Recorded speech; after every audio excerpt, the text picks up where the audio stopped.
Ma'am 65 পৃষ্ঠায় সার্বজনীন পানিকে সার্বজনীন দ্রাবক বলা হয় কেন? এটা মানে বুঝাই বলতে হবে কালকে ম্যামকে ও স্কুলে। আচ্ছা, ঠিক আছে, আমি বলি শোনো। সেটা হচ্ছে যে সার্বজনীন দ্রাবকের যে ইংলিশটা, সেটা হচ্ছে আমরা আগে একটু মনে রাখি। সেটাকে আমরা বলি হচ্ছে, এই জিনিসটা একটু, এই ইনফরমেশনটা কেউ দিতে পারবে না, এটা মনে রাখবা। সেটাকে আমরা বলি ইউনিভার্সাল। এটা লিখে নাও, সার্বজনীন দ্রাবকের ইংলিশ ইউনিভার্সাল সলভেন্ট, ঠিক আছে? তার মানে কি সার্বজনীন দ্রাবকের ইউনিভার্সাল সলভেন্ট, এটার বাংলা কি? সার্বজনীন দ্রাবক, ঠিক আছে। এখন তোমার প্রশ্ন হচ্ছে পানিকে সার্বজনীন দ্রাবক কেন বলা হয়। কারণ হচ্ছে এটা অন্যান্য যে তরল পদার্থগুলো আছে, সেই তরল পদার্থের যে সবচেয়ে বেশি সংখ্যক পদার্থে দ্রবীভূত হতে পারে, ঠিক আছে। একটু সোজাভাবে বলি, সেটা হচ্ছে যে আহ, পানি অনেক ধরনের পদার্থ গলিয়ে ফেলতে পারে, তাই না?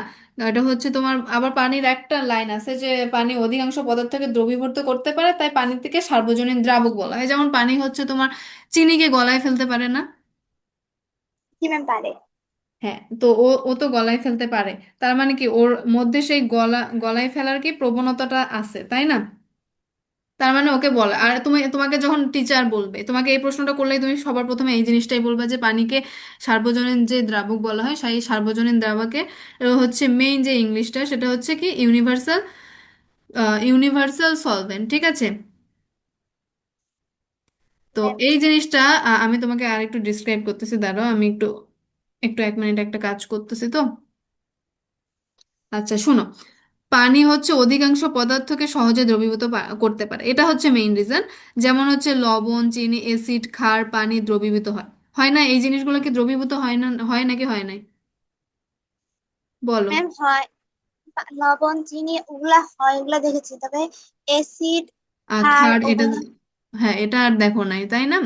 না দেখাটাই স্বাভাবিক। তারপর হচ্ছে তোমার এই পানি অন্য যে কোনো তরলের তুলনায় বেশি সংখ্যক পদার্থকে দ্রবীভূত করতে পারে। যেমন তোমার অন্য যে পদার্থগুলো আছে, এগুলো হচ্ছে কিন্তু এত পরিমাণ দ্রবীভূত করতে পারে না, যেটার হচ্ছে পানি করতে পারে। মানে হচ্ছে তোমার ধরো, তুমি যখন একটা জুসের বোতলে তুমি চিনি রাখো, তুমি যখন বাহির থেকে জুস কিনে আনো, জুস দেখবা যে ওই জুস কেনার ফলে কিন্তু একটু তাও চিনি কিন্তু থাকেই যাচ্ছে। কিন্তু পানির ক্ষেত্রে কি, তুমি যখন ঘোলাবা দেখবা কিন্তু কোনো চিনির কোনো চিহ্নই থাকে না, একদম দ্রবীভূত হয়ে যায় না? তো পানি এমন ম্যাম একটা দ্রাবক যা অন্যান্য তরলের তুলনায় সবচেয়ে বেশি সংখ্যক পদার্থকে কি দ্রবীভূত করতে পারে, ঠিক আছে। তো সেই জিনিসগুলো কি, যেমন লবণ, চিনি, অ্যাসিড, ক্ষার সহ অনেক কঠিন তরল গ্যাসীয় পদার্থ পানিতে দ্রবীভূত হয়। পানিতে কিন্তু কঠিন পদার্থ দ্রবীভূত হয়, তরল পদার্থ দ্রবীভূত হয়, তারপর গ্যাসীয় পদার্থ কি দ্রবীভূত হয়। তাই হচ্ছে কি পানি প্রকৃতি ও দৈনন্দিন জীবনে বিভিন্ন পদার্থকে দ্রবীভূত করার কাজে গুরুত্বপূর্ণ ভূমিকা রাখে।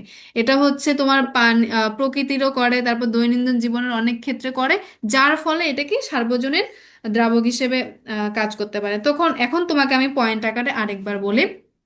সেটা হচ্ছে যে মেইন যে পয়েন্ট, আচ্ছা আমি তোমাকে এই জিনিসটা অ্যান্সারটা গ্রুপে দিয়ে দিব, তাও তুমি একটু শোনো। মেইন যে রিজনটা হচ্ছে, সেটা হচ্ছে পানি অন্যান্য তরলের তুলনায় সবচেয়ে বেশি সংখ্যক পদার্থকে কি করতে পারে, দ্রবীভূত করতে পারে, যেই পাওয়ারটা অন্য কোনো পদার্থের নাই।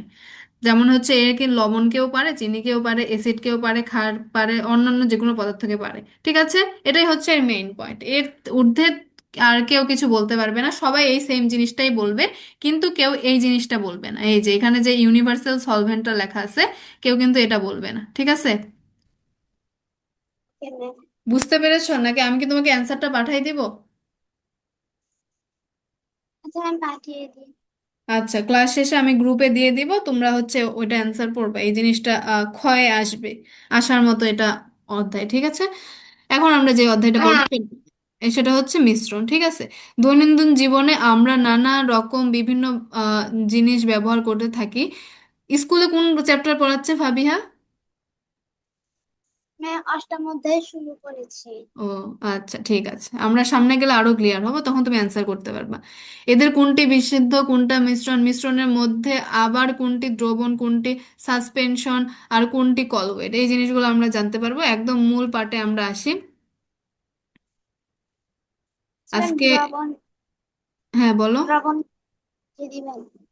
আচ্ছা, আমরা পড়ি, তারপর আমরা আস্তে আস্তে বুঝে যাবো। লাইন বাই লাইন বুঝাই দিচ্ছি, তখন তোমরা বুঝতে পারবে। আমরা সকলেই চিনি, শরবত, ঝালমুড়ির সাথে কম বেশি পরিচিত, এটা তো আমরা সবাই পরিচিত। গ্লাসে বা জগে পানি নিয়ে তাতে কিছু চিনি ঢেলে চামচ দিয়ে নাড়া দিলেই কিন্তু চিনির শরবত হয়ে যায়, এটা তো আমরা সবাই জানি। আবার ঝালমুড়ি বানাতে হলে কিছু মুড়ি দিয়ে তাতে চানাচুর, কিছু পেঁয়াজ, মরিচের কুচি, টমেটো ইত্যাদি ভালোভাবে মিশাতে হয়, এই জিনিসটাও আমরা জানি। চিনির শরবত ও ঝালমুড়ি উভয় ক্ষেত্রেই কিন্তু একের অধিক উপাদান দেওয়া আছে, এখানে কিন্তু অনেক রকম উপাদান দেওয়া আছে, একের অধিক। ঠিক আছে, এরপর উপাদান মানে ওই যে চিনি টিনি, তারপর মরিচ পেঁয়াজ এগুলোর কথা বলছে। এরপর একের ভিতর বিভিন্ন উপাদানের সংমিশ্রণে যা পাওয়া যায় তাকে আমরা বলি মিশ্রণ। এই সংমিশ্রণ মানে কি বুঝো? সংমিশ্রণ মানে কি, সব যে একসাথে মিশাইলাম, মুড়ির সাথে আমরা মিশাইলাম চানাচুর, চানাচুরের সাথে তারপর পেঁয়াজ, একদম সবকিছু যে একসাথে মিশাইলাম, এই জিনিসটাকে বলা হয় কি, সংমিশ্রণ। ঠিক আছে, এই উপাদানগুলো মিশ্রিত থাকলেও ক্ষুদ্র স্কেলে তাদের কাজগুলো পৃথকভাবে অবস্থান করে। ঠিক আছে, তো এখন আমরা মূল যেই পড়াটাতে আসি। চিনিকে আলাদা করে দেখতে পাচ্ছ কি পাচ্ছ? এখানে তো ফার্স্টে একটা জিনিস দেওয়া আছে, দ্রবণ বা সমসত্ব মিশ্রণকে জানা। তো একটি কাচের গ্লাস, চামচ, চিনি ও পানি। কাচের গ্লাসটিকে ভালোভাবে ধুয়ে পরিষ্কার করে নাও। গ্লাসের 3/4 পরিমাণ পানি নাও ও 1 চামচ চিনি যোগ করে নাড়া দাও। এবার চিনির শরবতটিকে কয়েক ভাগে ভাগ করো। প্রতি ভাগ থেকে 1 চামচ করে খেয়ে দেখো চিনিটি আলাদা করে দেখতে পাচ্ছ কি না পাচ্ছ না। তুমি বলো, চিনি ঘুলাইলে কি সেটাকে আর আলাদা করে দেখতে পারবা? সেটা একেবারে মিশ্রিত হয়ে যাবে না? জি ম্যাম। হ্যাঁ, কারণ চিনি পানিতে দ্রবীভূত হয়ে যায়, তার মানে কি চিনি একেবারে পানিতে কি দ্রবীভূত হয়ে যায়। প্রতিটি ভাগ কি একই রকম মিষ্টি? হ্যাঁ, প্রতিটি ভাগ একই রকম মিষ্টি, কারণ হলো চিনির শরবতে চিনির কণাগুলো পানির সব কানে সুষমভাবে সমানভাবে বিস্তৃত হয়েছে। এই জিনিসটা কিন্তু ক্ষয়ের জন্য লাগবে, এটা একটু দাগায় রাখো। সেটা হচ্ছে যে ক্ষয়ের জন্যও লাগবে, এমসিকিউর জন্যও লাগবে, যে চিনি কেন সব জায়গায় হচ্ছে তোমার কি দ্রবীভূত হচ্ছে কেন সব জায়গায়। তো একটা চিনির গ্লাসে, একটা গ্লাসে যখন তুমি শরবত বানাইলা, সেই শরবতটা অন্য গ্লাসে ঢালার পরেও একই রকম মিষ্টি কেন লাগতেছে? কারণ কি, চিনির প্রতিটা কণা কি সব যেখানে সুষমভাবে আর সমানভাবে বিন্যস্ত আছে। ঠিক আছে, এইটাই হচ্ছে মেইন রিজন। চিনির শরবতের মতো যে সমস্ত মিশ্রণে উপাদানগুলো সুষমভাবে বণ্টিত থাকে এবং একটি উপাদান থেকে আরেকটি সহজে আলাদা করা যায় না, তাদেরকে দ্রবণ বা সমচিত্র মিশ্রণ বলা হয়। ওকে, এই যে দেখো এখানে তোমার কি সমসিদ্ধ মিশ্রণ কাকে বলা হয় সেটা ডেফিনেশন দেওয়া আছে, এই জিনিসটাও কিন্তু ইম্পর্টেন্ট। তার মানে কি, চিনির শরবতের মতো যে সমস্ত মিশ্রণের উপাদানগুলো, তোমার তো ওই চিনির শরবতের মতো লিখতে পারবা না, এখান থেকে লিখতে হবে যে সমস্ত মিশ্রণের উপাদানগুলো সুষমভাবে বণ্টিত থাকে।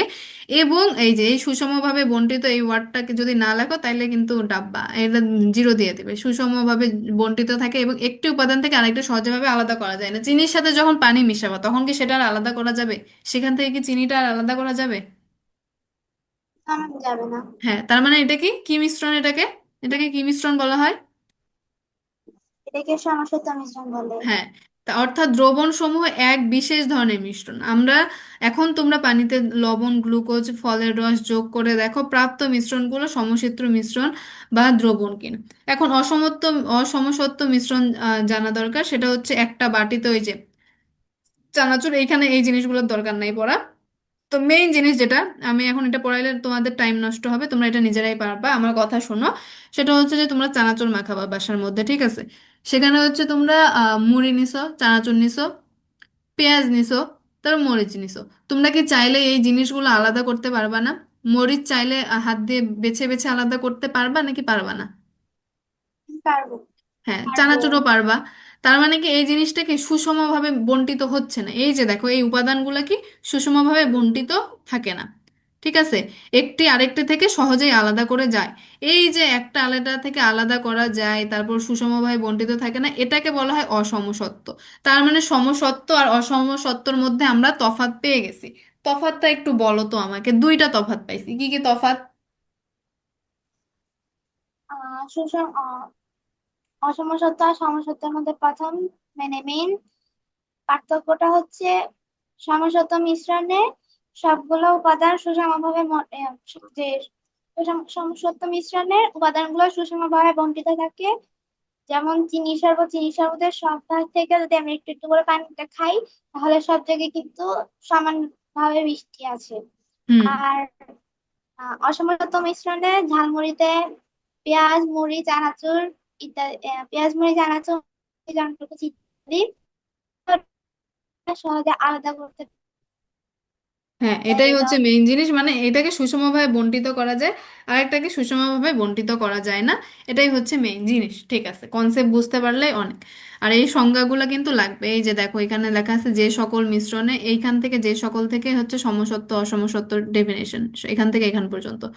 ওকে, এখন তোমরা পানিতে গুঁড়ো দুধ, মাটি, আটা, চকের গুঁড়া, টেলকম পাউডার যোগ করে দেখো প্রাপ্ত মিশ্রণগুলো অসমসত্ব মিশ্রণ কিনা। এটা তোমরা বাসায় চাইলে ট্রাই করে দেখবা। তোমরা বলো তো, চিনির শরবতে চিনি ও পানির মধ্যে কোনটি বেশি এবং কোনটি কম থাকে? বলো, তোমরা নিজেরাই বলো, চিনি আর পানির মধ্যে কোনটা বেশি থাকে কোনটা কম থাকে? পানি বেশি থেকে চিনি কম থাকে। হ্যাঁ, ওটা তো সবাই আমরা জানি। এখানে পানি চিনিকে দ্রবীভূত করেছে, আর চিনি পানিকে দ্রবীভূত হয়েছে। ঠিক আছে, এই যে এই লাইনটা একটু মনোযোগ দিয়ে শোনো। দেখো, পানি কি চিনিকে দ্রবীভূত করছে? দ্রবীভূত মানে কি? মিশাই দেওয়া, ঠিক আছে।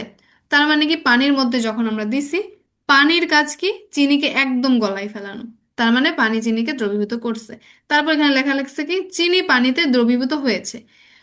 পানি হচ্ছে একদম, পানি নিজের ইচ্ছা মতো দ্রবীভূত করাই ফেলছে। আর চিনির কাজ কি? ও যেহেতু ওকে পানি ফোর্স করতেছে, ও কি করছে? ও বলছে যে আমাকে তো ফোর্স করতেছে, তার মানে আমি দ্রবীভূত হয়ে যাই, এই জন্য ও দ্রবীভূত হয়ে গেছে। ওকে। তারপর দ্রবণের সাধারণত যেটি বেশি পরিমাণে অর্থাৎ দ্রবীভূত থাকে তাকে বলে দ্রাবক। আর যেটি কম পরিমাণে থাকে দ্রবীভূত হয় সেটাকে বলা হয় দ্রব। তাহলে আমাকে বলো তো, চিনি আর পানির মধ্যে কোনটা দ্রাবক আর কোনটা দ্রব? যেটা বেশি পরিমাণে চিনি থাকে সেটা হচ্ছে দ্রাবক, আর যেটা কম পরিমাণে থাকে সেটা দ্রব। তার মানে কোনটা তোমার উম, দ্রব আর কোনটা দ্রাবক? চিনি হচ্ছে দ্রাবক আর পানি হচ্ছে দ্রাবক। আরেকবার বলো। দ্রাবক, পানি হলো দ্রাবক আর চিনি হলো দ্রবক। এই তো, ভেরি গুড। আচ্ছা, তাহলে বলা যায় কি, দ্রবণ কি দিয়ে তৈরি হয়?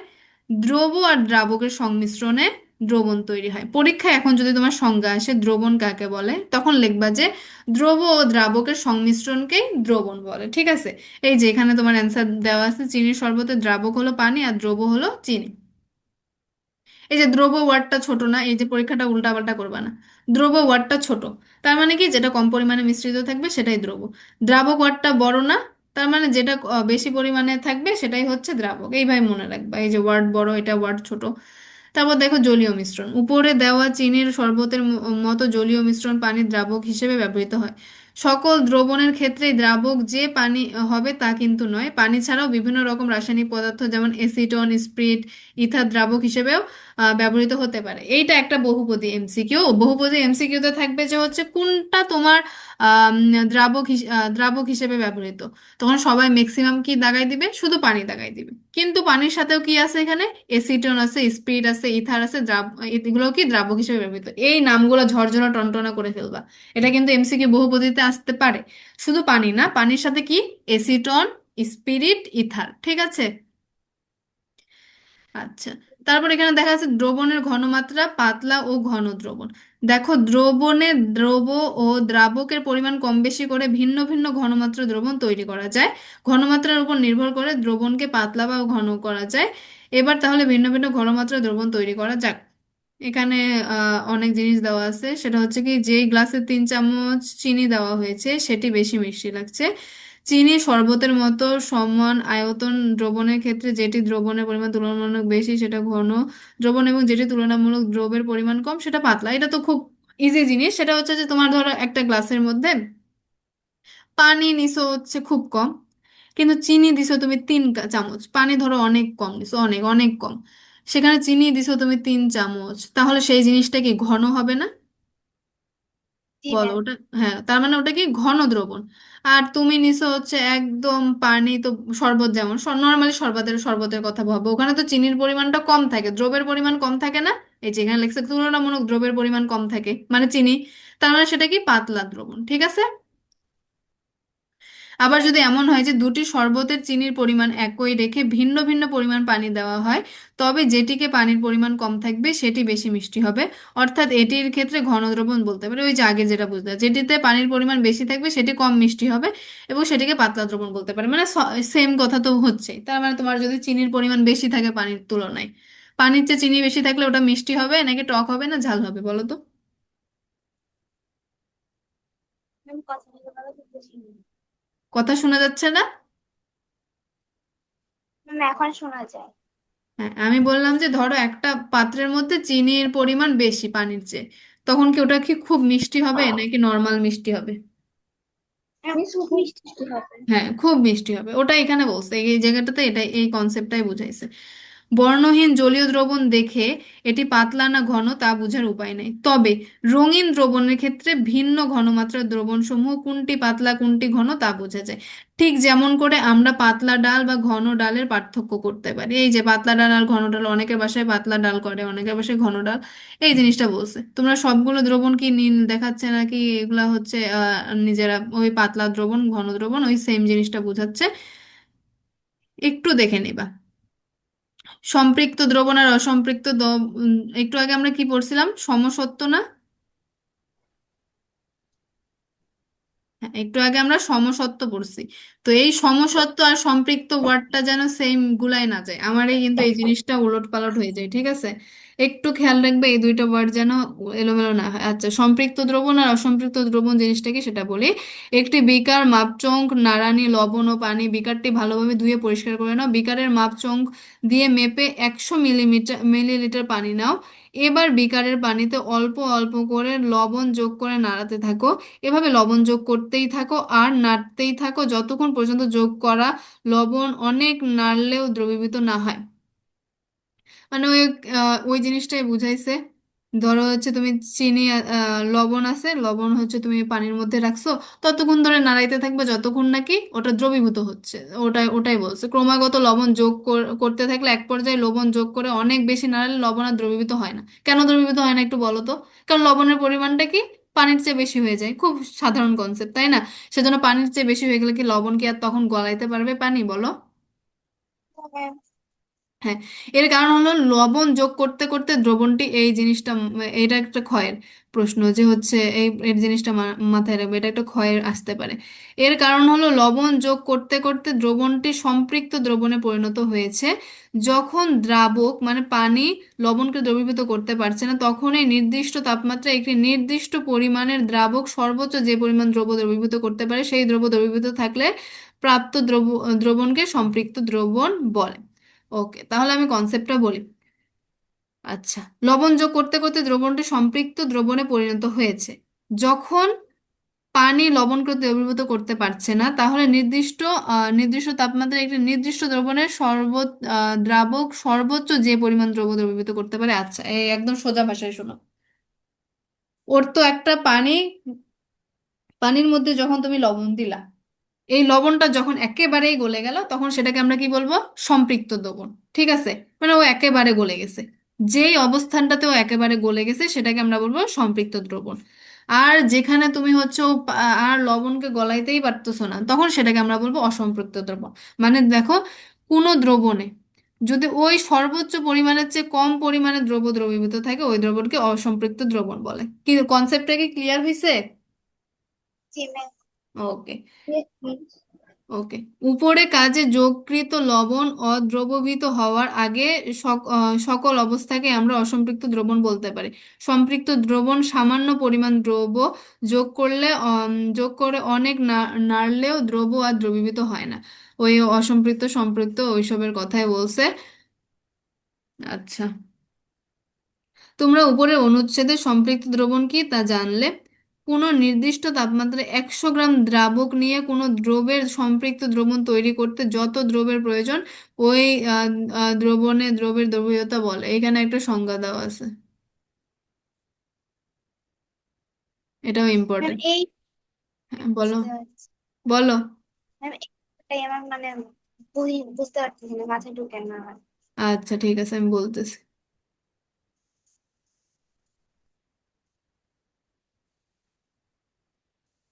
আচ্ছা, এখানে দেখো কি বলছে যে কোনো নির্দিষ্ট তাপমাত্রায় 100 গ্রাম দ্রাবক, দ্রাবক মানে কি? দ্রাবক মানে হচ্ছে যেটা বেশি পরিমাণে থাকে। আচ্ছা, যারা মিশ্রণের। জানো না সেটা এইখানে মনে রাখো, দ্রাবক মানে কি যেটা বেশি পরিমাণে থাকে, ঠিক আছে? তার মানে এখানে বলছে যে কোনো নির্দিষ্ট তাপমাত্রায় 100 গ্রাম দ্রাবক নিয়ে কোনো দ্রবের সম্পৃক্ত দ্রবণ তৈরি করতে যত গ্রাম দ্রবের প্রয়োজন হয় তাকে ওই তাপমাত্রার ওই দ্রাবকে দ্রবীভূত বলে। এখানে খুব মানে জিনিসটা একটু পেঁচায় বলছে, ধরো 100 গ্রাম তোমার পানি আছে, ঠিক আছে? ওই পানির মধ্যে তুমি চিনি ঢাললা, মানে যতটুকু চিনি ঢালার কারণে, হ্যাঁ, ওই জিনিসটা একদম তোমার গলে গেছে, সেই জিনিসটাকে কি বলে? দ্রবের দ্রবণীয়তা বলে। মানে হচ্ছে তুমি একটা গ্লাসের মধ্যে তুমি হচ্ছে একটু চিনি ঢালছো, ওই চিনিটা কতটুকু ঢালার কারণে গলে গেছে, ওই সেই জিনিসটাকে বলা হচ্ছে দ্রবের দ্রবণীয়তা। এই জিনিসটাকে একটু বুঝতে পারছো নাকি এখনো কনফিউশন আছে? একটু বুঝতে পেরেছি, তাও এখনো মানে আচ্ছা, এতটা আমরা এখানে কনফিউজ। উদাহরণটা দেখি। আচ্ছা, 25 ডিগ্রি সেলসিয়াস তাপমাত্রায় 100 গ্রাম পানি সর্বোচ্চ 36 গ্রাম দ্রবণে দ্রবীভূত করতে পারে। অর্থাৎ 25 ডিগ্রি সেলসিয়াস তাপমাত্রায় পানিতে লবণের দ্রবণীয়তা হলো 36। এইখানে দেখো, 25 ডিগ্রি সেলসিয়াস তাপমাত্রায় এমনে মনে রাখো, এটা হচ্ছে এমনে পরীক্ষা করছে ওরা। 100 গ্রাম পানির সর্বোচ্চ 36 গ্রাম লবণকে, 100 গ্রাম পানির মধ্যে তুমি কি 36 গ্রাম লবণকে ঘুলাইতে পারছো, মানে ঘুলাই একদম গলায় ফেলতে পারছো, বুঝছো? এই জিনিসটাকে মাথায় রাখো। একটা গ্লাসের মধ্যে 100 গ্রাম পানি আছে, সেই 100 গ্রাম পানিটাকে কি, পানিটার মধ্যে তুমি 36 গ্রাম হচ্ছে লবণকে একেবারে ঘুলাইতে পারছো, মানে একেবারে ওটা সম্পৃক্ত হয়ে গেছে, মানে একদম মিশে গেছে।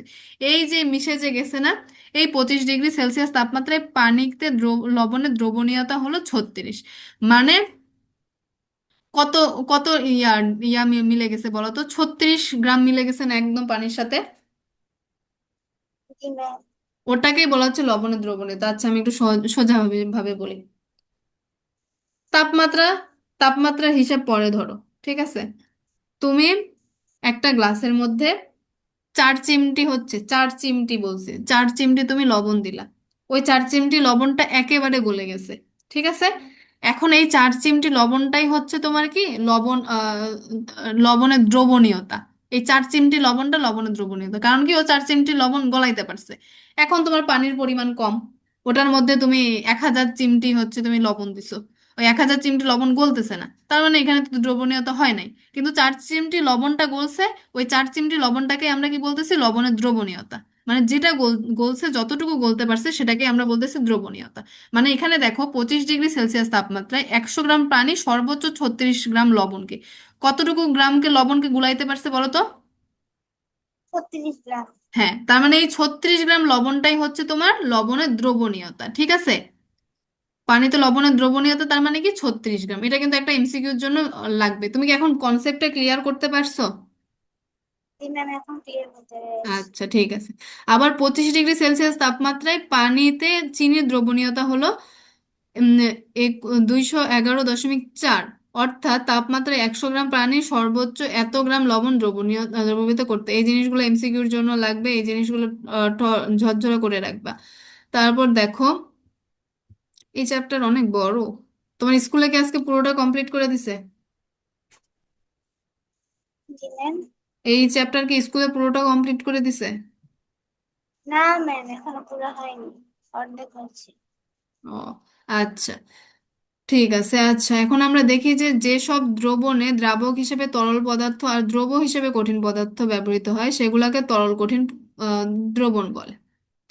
আচ্ছা, এখানে একটা সংজ্ঞা আছে কি, তরল কঠিন দ্রবণ কাকে বলে?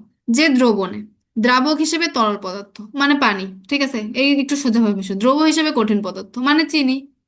কঠিন পদার্থ, চিনিটা একটু কঠিন পদার্থ না বলো? শক্ত না?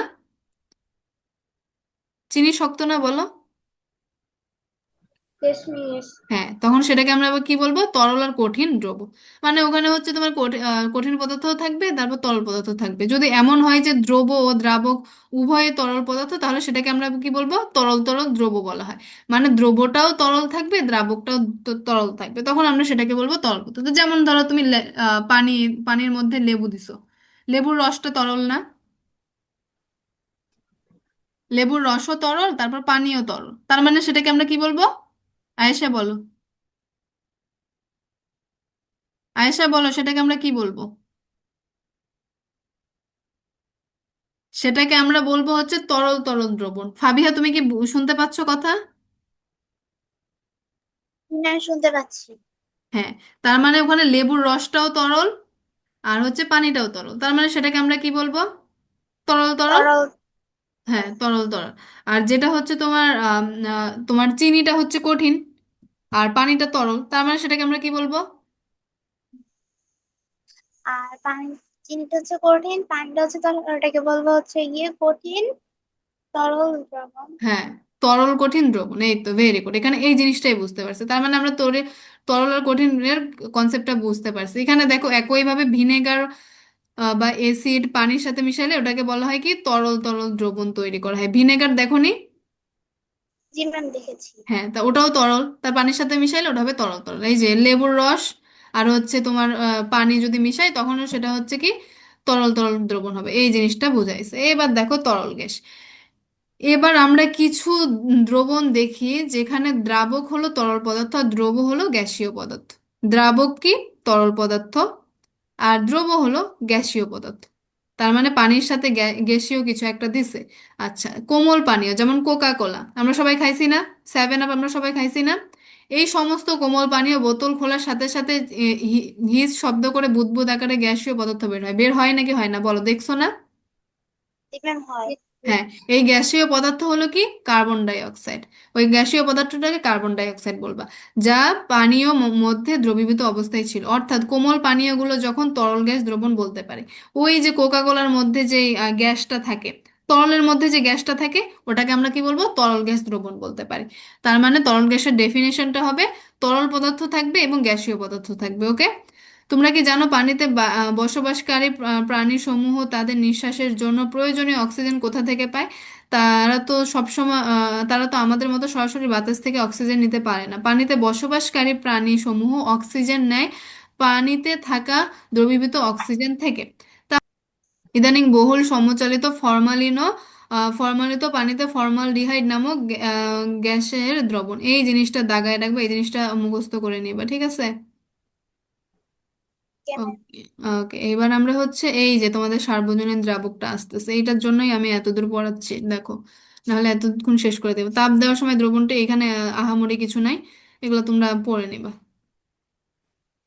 আচ্ছা, এখানে দেখো, এখানে একটা জিনিস লেখা আছে, তাপ বাড়ার কারণে পানিতে লবণের দ্রবণীয়তা বেড়েছে, সে কারণে অদ্রবীত লবণ তাপ দেওয়ার কারণে দ্রবীভূত হয়েছে। তবে কিছু কিছু দ্রবণের পানিতে সিরাময় সালফেট এসাইড এই জিনিসগুলো দ্রবণীয়তা কম থাকে, তাপমাত্রা বৃদ্ধির সাথে সাথে দ্রবণীয়তা কমে যায়। এই জিনিসটা মনে রাখবা, তাপমাত্রা দেওয়ার সাথে সাথে তাপমাত্রা যত বাড়বে দ্রবণীয়তা তত কমে যাবে। এটা এখন আমি একটু নর্মালি বলি। তোমরা ধরো বাসায় চা বানাইতে দিছে, ঠিক আছে? তোমার মায়াকে জিজ্ঞাসা করবা যে ধরো চা বানাইতে দিছে, চা বানাইতে দিয়ে তোমার মা গ্যাস অফ করা ভুলে গেছে, তখন কি চাটা একদম শক্ত হয়ে গেছে না? চিনিটাও একদম শক্ত হয়ে গেছে না? আর কড়াইটা কালো জি ম্যাম। হয়ে গেছে না? তোমার মাকে জিজ্ঞাসা করবা। ওই যে তার মানে কি হচ্ছে, যে যখন তাপমাত্রাটা বেশি হয়ে যাচ্ছে তখন দ্রবণীয়তা কমে যাচ্ছে, তখন কি চাটা আর গলতেছে না, তখন চাটা কি হয়ে যাচ্ছে? কঠিন হয়ে গেছে। এখানে সেই জিনিসটাই বলছে, ওভাবে মনে রাখবা যে তাপমাত্রা বৃদ্ধির ফলে কি দ্রবণীয়তা কমে যায়। বুঝতে পারছো কনসেপ্টটা? আচ্ছা, দ্রবণে দ্রাবক সম্পর্কে তোমরা আগেই জেনেছো। সার্বজনীন দ্রাবক বলতে কি বোঝায়? এটি হবে এমন দ্রাবক যা সব সময় পদার্থকে দ্রবীভূত করতে পারে, সব রকম, ওই যে একটু আগে বলছিলাম যে সব রকম পদার্থকে কি করতে পারে? গলাইতে পারে, ঠিক আছে? এরকম কোনো দ্রাবক কি বাস্তবে পাওয়া যায়? সম্ভবত নয়, তবে অনেক রকমের পদার্থকে দ্রবীভূত করতে পারে এমন একমাত্র দ্রাবক হচ্ছে আমাদের অতি পরিচিত পানি, ঠিক আছে? অর্থাৎ পানি হচ্ছে এখন পর্যন্ত আমাদের পাওয়া একমাত্র সার্বজনীন দ্রাবক। পানি একদিকে যেমন অসংখ্য অজৈব পদার্থ যেমন ক্যালসিয়াম কার্বনেট সিলিকা ইত্যাদি ছাড়া দ্রবীভূত হতে পারে, তেমনি অন্যদিকে অনেক অজৈব স্পিড এসিটন অ্যাসিড ইত্যাদিতে দ্রবীভূত হতে পারে। এইখানে এমসিকিউ ভরা, এই যে এই নামগুলো মুখস্থ করবা, এইখান থেকে এই পর্যন্ত এমসিকিউতে ভরা, এগুলো সব মুখস্থ করবা।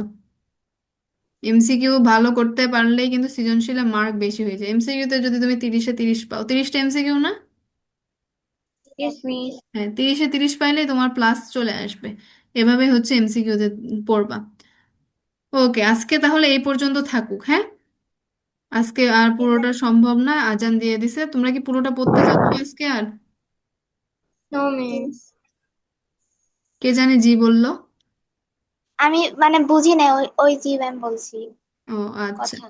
ঠিক আছে, তার মানে পরের ক্লাসে আমরা এটা পুরোটা কাভার করে দেব, ঠিক আছে? আচ্ছা, এর জেনারেল। এর আগের ক্লাসে কি কি সাবজেক্ট জানি পড়াইছিলাম? বাওবি আর বাংলা। হচ্ছে বাংলা। আচ্ছা, আর আমাদের হচ্ছে বৃহস্পতিবার দুইটা ম্যাথ ক্লাস নেওয়ার কথা, তাই না? বৃহস্পতিবার দুইটা ম্যাথ ক্লাস নেবে, ওই জন্য বাওবি আর হচ্ছে ইয়া নিছিলাম। ঠিক আছে।